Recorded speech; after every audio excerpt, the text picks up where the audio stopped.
ফেসবুকে খুঁজে পাওয়া যাচ্ছে না অন্তর্বর্তী সরকারের যুব ও ক্রীড়া উপদেষ্টা আসিফ মাহমুদের আইডি।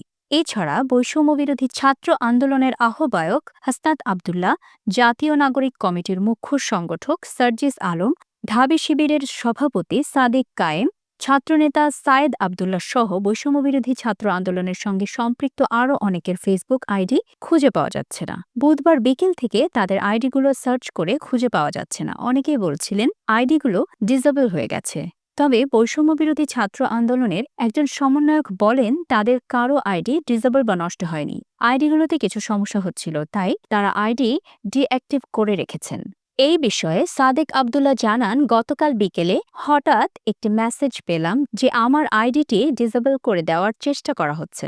পরে আইডিতে গিয়ে সিকিউরিটি নিশ্চিত করে সেটি নিরাপত্তা নিশ্চিত করেছে, কিন্তু পরে দেখলাম আইডিটা সাসপেন্ড করে দেওয়া হয়েছে। আওয়ামী লীগের সাইবার টিম এই ঘটনায় জড়িত রয়েছে দাবি করে তিনি বলেন, আইডি সাসপেন্ড হওয়ার পর তাদের বিভিন্ন পেজ থেকে আমরা যারা আন্দোলনে ছিলাম তাদের টার্গেট করে এটা করা হয়েছে বলে জানতে পেরেছি। এজন্য আজকেও অনেকের আইডি সাসপেন্ড হয়েছে জানতে পেরেছি। ফেসবুকে রিপোর্ট করে আওয়ামী লীগের সংঘবদ্ধ চক্র এটি করেছে বলে তিনি এই সময় দাবি করেন। এদিকে এই ঘটনার পর বৈষম্যবিরোধী ছাত্র আন্দোলনের অনেক নেতা তাদের ফেসবুক আইডি ডিঅ্যাক্টিভ করে রেখেছেন।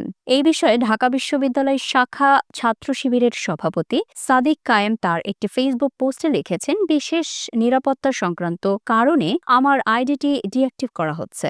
জানা গেছে, crack platoon Bangladesh cyber force নামে একটি পেজ থেকে বৈষম্যবিরোধী ছাত্র আন্দোলনে যুক্ত থাকা অনেকের আইডি ও পেজ ডিসেবল করা হয়েছে বলে দাবি করা হয়েছে। এই তালিকায় রয়েছেন সৈয়দ আবদুল্লাহ, বৈষম্যবিরোধী ছাত্র আন্দোলনের চট্টগ্রাম বিশ্ববিদ্যালয়ের সমন্বয়ক খান তালাত মাহমুদ রাফি প্রমুখ।